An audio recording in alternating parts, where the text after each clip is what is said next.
The San Francisco establishment made great under Judy Rodgers' leadership remains a hip destination all these years later. Ask anyone in San Francisco for a restaurant recommendation, and chances are Zuni Café will be near the top of the list. Zuni isn't the trendiest place with the splashiest fare, but the Market Street restaurant, celebrating its 40th anniversary, has been a hip destination since it opened in 1979. Housed in a quirky triangular brick building, with tall windows that let in the brilliant Pacific light on clear days and misty, gray light on cloudy ones, it has always attracted an eclectic crowd, near penniless students and opera divas, lawyers and socialites, artists and performers, first daters and anniversary celebrators, youngsters and oldsters, locals and travelers, politicians and free spirits, serious foodies and serious tipplers. In the beginning, when it was little more than a storefront with a minimal kitchen, Zuni veered Mexican. Billy West, the founding chef, served a stellar guacamole, prepared tableside in molcajetes, the volcanic stone mortars. The place was packed. A shop next door, Red Desert, sold giant potted cactuses. When the restaurant expanded, doubling in size, it was time to hire a real chef. The kitchen was taken over and transformed by Judy Rodgers, a talented young cook with the perfect resume for a somewhat oddball restaurant like Zuni. She had spent a year as an exchange student living with the Troisgros family, the owners of a highly regarded restaurant in Rouen, France, and the experience opened her eyes to French cuisine. A subsequent apprenticeship in rural France and extensive travel in Italy convinced her of two things: she loved pure rustic seasonal cooking, and she was enamored of the French and Italian ways to produce it.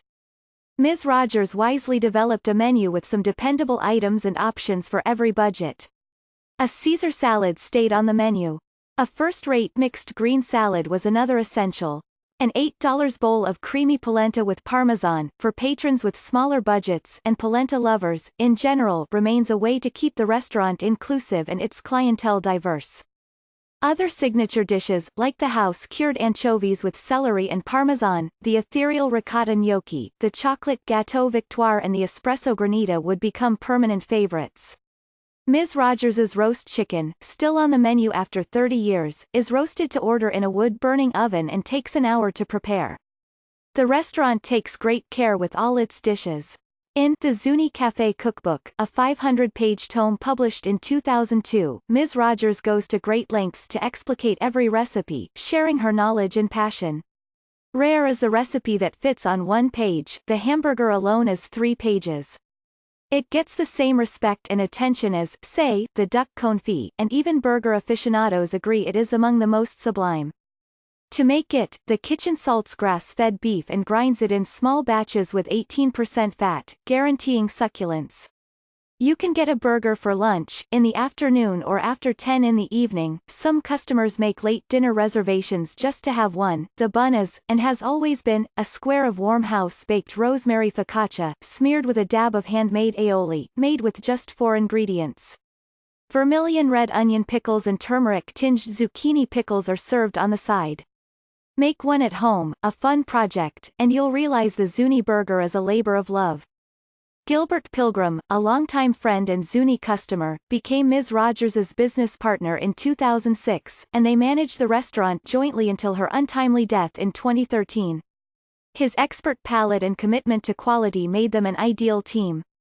Now the executive chef and owner, he is supported by Nathan Norris, the chef de cuisine, Annie Callan, the pastry chef, and a loyal staff of cooks and waiters, some of whom have worked at Zuni for decades. Mr. Pilgrim is a gracious, and some would say infectiously vivacious host, intent on keeping the restaurant's community alive. He makes it his duty to ensure the Zuni margarita, a nod to his Mexican heritage, is top-notch, made with fresh lime juice, squeezed to order.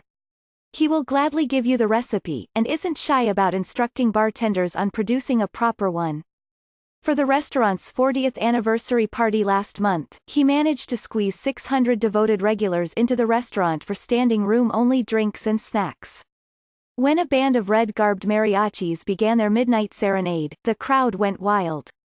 Recipes: Zuni Café's hamburger, Zuni Café's focaccia, Zuni Café's small batch aioli, Zuni Café's zucchini pickles, Zuni Café's red onion pickles.